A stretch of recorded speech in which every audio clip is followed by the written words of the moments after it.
نحمدullah wa nastaghfiruh wa natubu ilayh wa sallallahu ta'ala ala khayri khalqihi Muhammad wa ala alihi wa sahbihi wa baraka wa sallama tasliman kathiran kathira amma ba'd। দেশ বিদেশ থেকে যারা আমার এই ভিডিওটি দেখতেছেন সবাইকে জানাই আমার দিলের গভীর স্থল থেকে আন্তরিক শুভেচ্ছা ওয়া সালাম। আসসালামু আলাইকুম ওয়া রাহমাতুল্লাহি ওয়া বারাকাতুহু। প্রিয় দর্শক মণ্ডলী, এর আগের ভিডিওতে আমি বলেছি যে ইমামের পিছনে সূরা ফাতিহা পড়া চলবে না। ফতোয়া আহনাফ এটাই যে ইমামের পিছনে সূরা ফাতিহা পড়া যাবে না, এবং আল্লাহ রাসূল সাল্লাল্লাহু আলাইহি সাল্লামের হাদিসের দ্বারা এটা সাবিত হয় যে ইমামের পিছনে সূরা ফাতিহা নিষেধ হয়েছে। সেটা আমি গত ভিডিওতে বয়ান করিয়েছি এবং দলিল দিয়েছি, প্রত্যেক কথার উপর দলিলও দিয়েছি। আমি আজ বয়ান করব যারা সূরা ফাতিহা ইমামের পিছনে পড়েন তারা একটি হাদিস দিয়ে দলিল দেয়, সে হাদিসটি কি এবং তার পর্যায়ে আলোচনা কি আছে। তাই আমাদের সম্মুখে ইমাম তিরমিজি রহমতুল্লাহ আলাইহি তিরমিজি সুনানে তিরমিজি নিয়ে এসেছি। সুনানে তিরমিজি নিউ এডিশন খন্ড নাম্বার 1 এবং পৃষ্ঠা নাম্বার 131, হাদিস নাম্বার 247, হাদিস নাম্বার 247। সেখানে উবাদা বিন সামিত রাদিয়াল্লাহু তাআলা আনহু থেকে একটি হাদিস বর্ণনা করেছেন। তিনি বলেন, আন্না রাসূলুল্লাহ সাল্লাল্লাহু আলাইহি সাল্লাম قال لا صلاة لمن لم يقرأ بفاتحة الكتاب। এই হাদিসের অর্থ হলো ওই ব্যক্তির নামাজ পরিপূর্ণ হবে না যে ব্যক্তি সূরা ফাতিহা পড়েননি। তো এই হাদিসের দ্বারা তারা দলিল দেয় যে রাসূলুল্লাহ সাল্লাল্লাহু আলাইহি ওয়াসাল্লাম বলেছেন ওই ব্যক্তির নামাজ পূর্ণ হয়নি যে ব্যক্তি সূরা ফাতিহা পড়েননি। চাই ইমামের পিছনে হোক, মুক্তাদি হোক, একলা হোক বা ইমাম হোক, তারা কোনো খাস করেননি। হাদিস আম সবাইকে শামিল। এই হাদিসের ভিত্তিতে আমরা ইমামের পিছনে সূরা ফাতিহাকে কেন ওয়াজিব মনে করি না।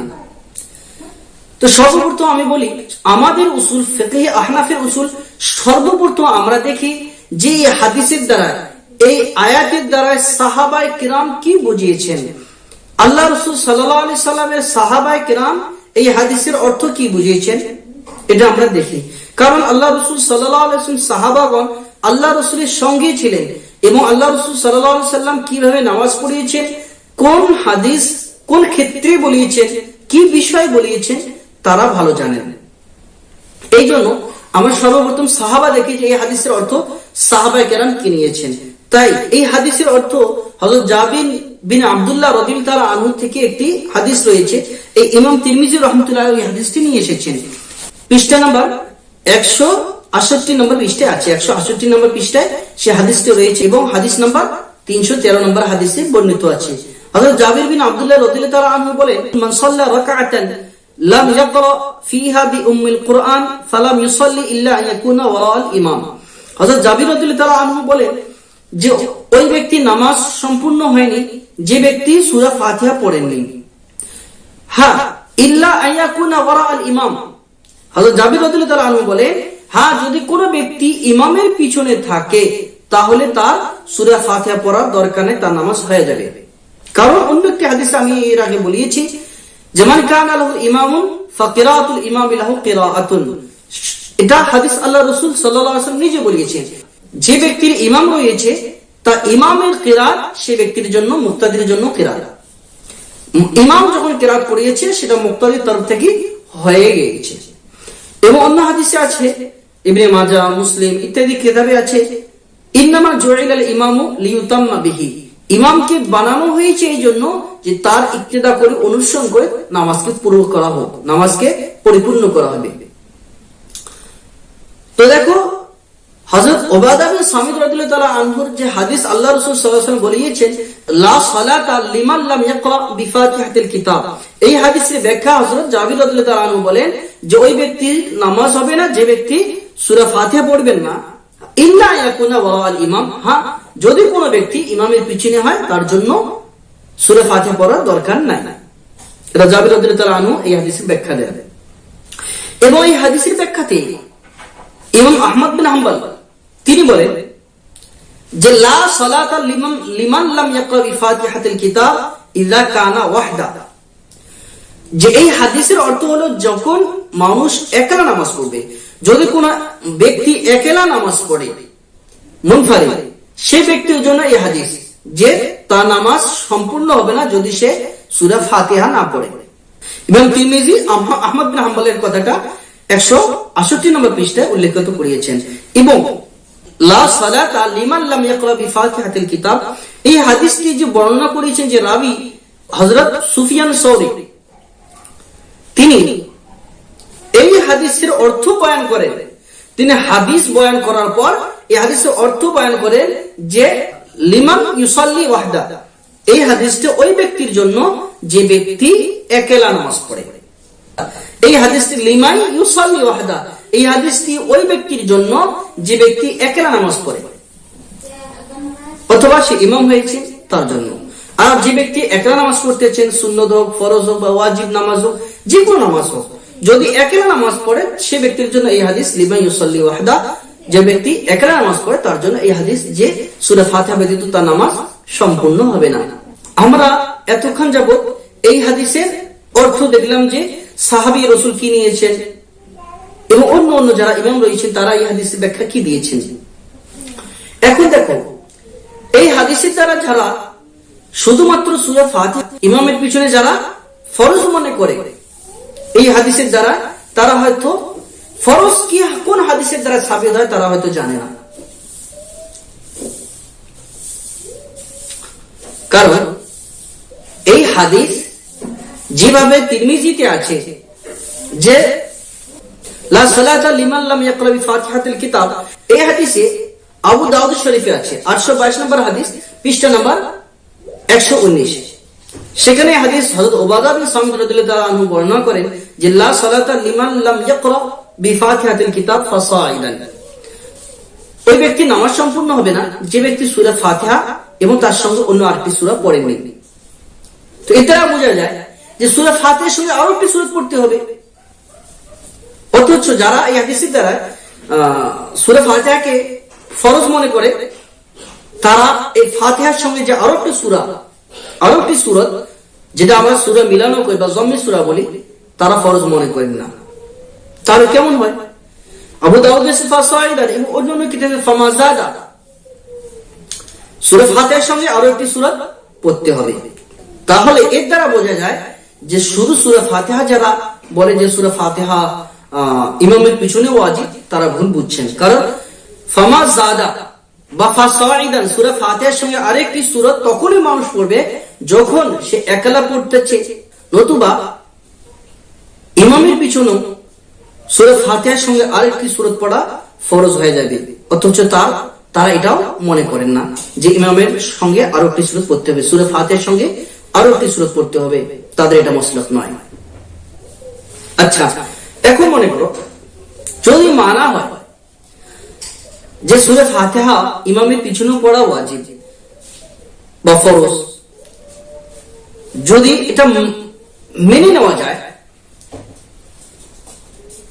যে ইমামের পিছনে সূরা ফাতিহা পড়া ফরজ, তাহলে ইমাম যখন কিরাত করছে তখন তো কিরাত করা যাবে না। দ্বিতীয় নম্বরে, এখন এই মুক্তাদি যে সূরা ফাতিহা পড়বেন এর একটা সময়ের দরকার আছে, নিশ্চয় একটি অল্প সময়ের দরকার যেখানে মুক্তাদি এই সূরা ফাতিহা পড়বেন। এই বিষয়ে তারা বলেন যে ইমাম সাহেব যখন সাক্তা করবেন তখন মুক্তাদি সূরা ফাতিহা পড়ে নেবেন, এটাও ভুল। তারা যে কথা বলে যে ইমামের সাক্তার মধ্যে সূরা ফাতিহা পড়ে নেবেন, এটাও ভুল। কি জন্য ভুল আমি তারপরে বলছি। এখন মনে করো যদি ইমামের সাক্তাতে সূরা ফাতিহা পড়ে তারা পড়ে নেয়, এর অর্থ হবে ইমামের উপর সাক্তা করা ফরজ। কারণ ইমাম যদি সাক্তা না করে তাহলে তো এরা সূরা ফাতিহা পড়তে পারবে না। ইমাম যদি সাক্তা না করে তাহলে মুক্তাদি সূরা ফাতিহা পড়তে পারবেন না। অতএব আর ইমামকে আর ইমামের উপর সাক্তা করা ফরজ নয়, তারাও মানে। এখন দ্বিতীয় নম্বরে দেখো, নাম্বার 1, ইমামের সাক্তাতে পড়া অসম্ভব।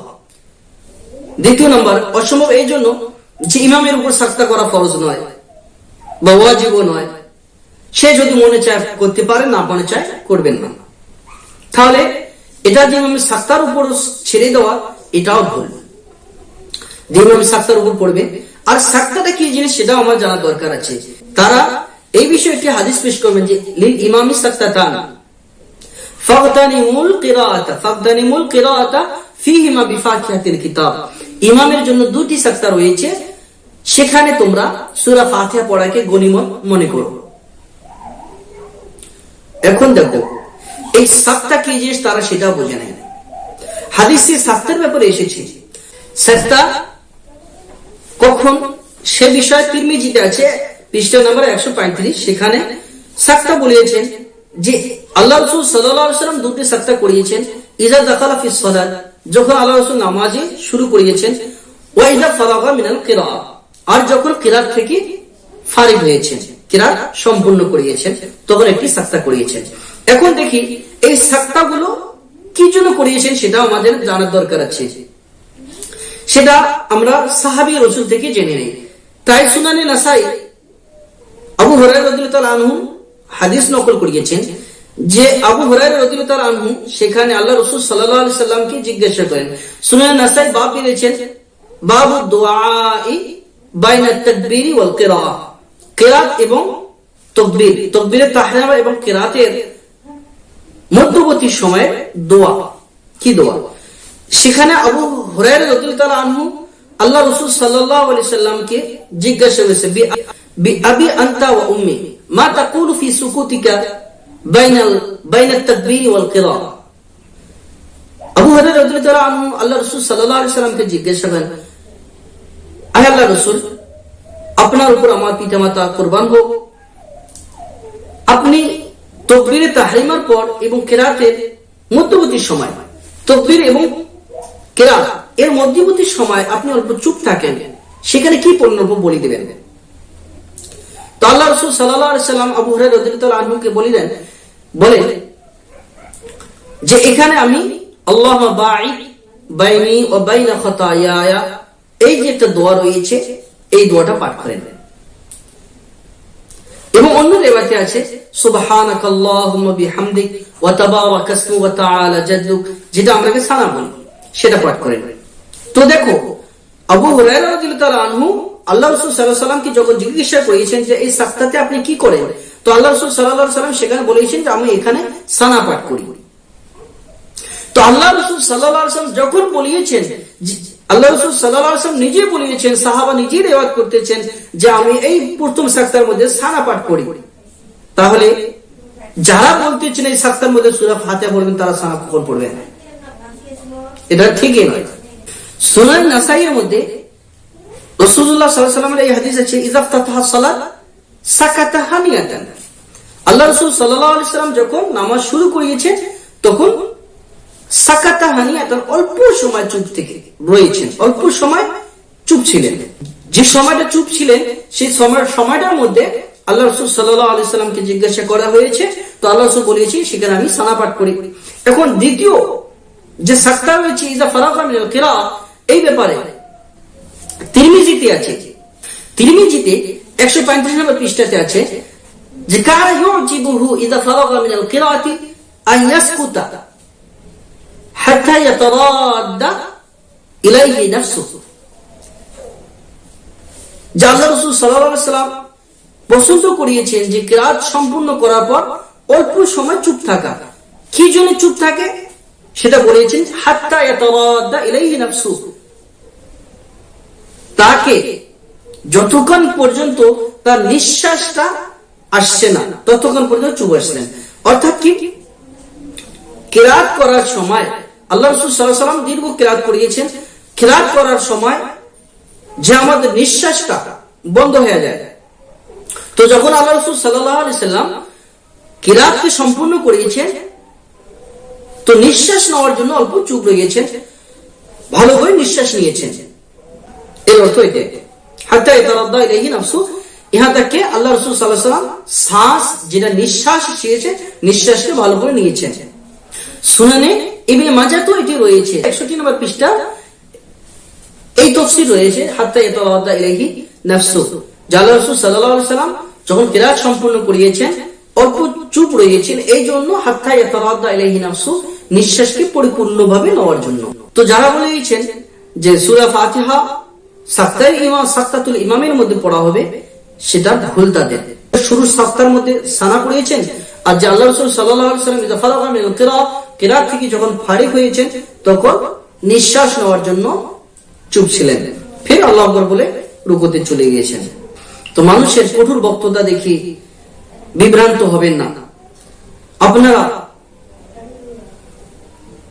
আহনাফের মাসলাকে আহনাফের উপর চলেন, শুদ্ধর মধ্যে চলবেন। কোন ডাউট থাকলে যারা আপনাদের গ্রাম অঞ্চলের মধ্যে বড় বড় আলিম উলামা আছে তাদের কাছে যান, জিজ্ঞাসা করে নেবেন। মোবাইলের বয়ান দেখে বিভ্রান্ত হবেন না, পথভ্রষ্ট হয়ে যাবেন।